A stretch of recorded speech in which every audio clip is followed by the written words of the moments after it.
വാഴയെ പോലത്തെ ഒരു സിനിമ എന്ന് പറയുമ്പോഴത്തേക്കും അത്ര കോംപ്ലക്സ് ആണ്, അത്ര നമ്മളോട് ഭയങ്കര റിലേറ്റബിൾ കൂടിയാണ്. എങ്ങനെയാ ശരിക്കും ഈ ഫസ്റ്റ് ഡേ ഷൂട്ടൊക്കെ പോയിട്ടും ഇപ്പോ ഔട്ട് കാണുമ്പോഴത്തേക്ക് എന്താ ഫീൽ ചെയ്യണേ? ഞാൻ ഇന്നാണ് ആക്ച്വലി സിനിമ കാണുന്നത്. എനിക്ക് കാണാൻ പറ്റിയിരുന്നില്ല. ഞാൻ ഒരാഴ്ചയായിട്ട് പനി പിടിച്ച് കിടക്കായിരുന്നു. ഞാനും ആദ്യമായിട്ടാണ് ഇവിടെയാണ് സിനിമ കാണുന്നത്. എനിക്കും അത് ഒരുപാട് ഇമോഷണലി കണക്ട് ആയിട്ടുണ്ട് സിനിമ. ഞാൻ സാറ് പറഞ്ഞതുപോലെ സാറിന്റെ ലൈഫ് ഫുള്ള് സാർ നമ്മുടെ അടുത്ത് എല്ലാവരുടെ അടുത്തും പറയാറുണ്ട്, സാർ ഇങ്ങനെയാണ് സാർ മാരി സർവരാജ് ആയത് എന്നുള്ളൊരു കഥ നമുക്ക് എല്ലാവർക്കും അറിയുന്നതുകൊണ്ട് ഇത് കാണുമ്പോൾ മൂപ്പരുടെ സിസ്റ്ററിനെ, മൂപ്പരുടെ ഫാമിലി, ഈ കാണുന്ന ഊരിലുള്ള ആൾക്കാർ 19 പേരും മരിച്ചത് ഇവരുടെ റിലേറ്റീവ്സ് ആണ് എല്ലാവരും മരിച്ചിരിക്കുന്നത്.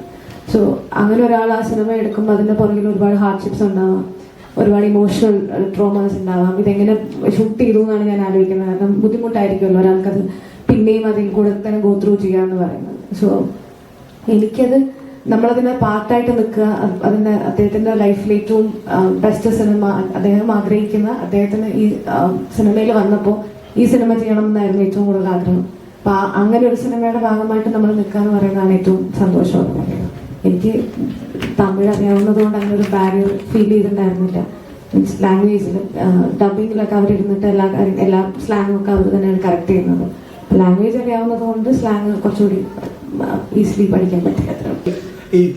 ഇവിടെ ഈ സാറ് ഇപ്പൊ തന്നെ പറഞ്ഞല്ലോ, ഈ ആക്ടേഴ്സിനെ പെർഫോം ചെയ്യിക്കുന്ന വിധം അവരുടെ പെർഫോമൻസ് എടുക്കുന്നത്. അപ്പൊ സാറിന് ഓക്കെ ഷോട്ടൊക്കെ കിട്ടാൻ വേണ്ടി നല്ല പാടാം ഒരു 17-18 ടേക്കൊക്കെ പോയാലേ ഒരു ഓക്കെ ഷോട്ട് കിട്ടുള്ളൂ. അവർ ഏതാണ് ഓക്കെ ആണെന്ന് നമുക്കറിയില്ല, പക്ഷെ എങ്ങനെയാണെങ്കിലും നല്ല പാടാം.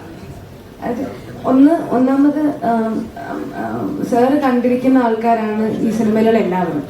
സാറിന് റിലേറ്റ് ചെയ്യാൻ പറ്റുന്ന ക്യാരക്ടേഴ്സാണ്. അപ്പം അവരെങ്ങനെ ഇരിക്കണം എന്നുള്ളത് സാറിന് അറിയാം. അപ്പം നമുക്ക് ചിലപ്പോൾ അറിയുന്നുണ്ടാവില്ല. അപ്പം അദ്ദേഹത്തിന് എന്താണോ വേണ്ടത് അതിലേക്ക് നമ്മൾ എത്തുക എന്നുള്ളതാണ് ചെയ്യേണ്ടത്. അതുകൊണ്ട് തന്നെ അത് ബുദ്ധിമുട്ടായിരുന്നു.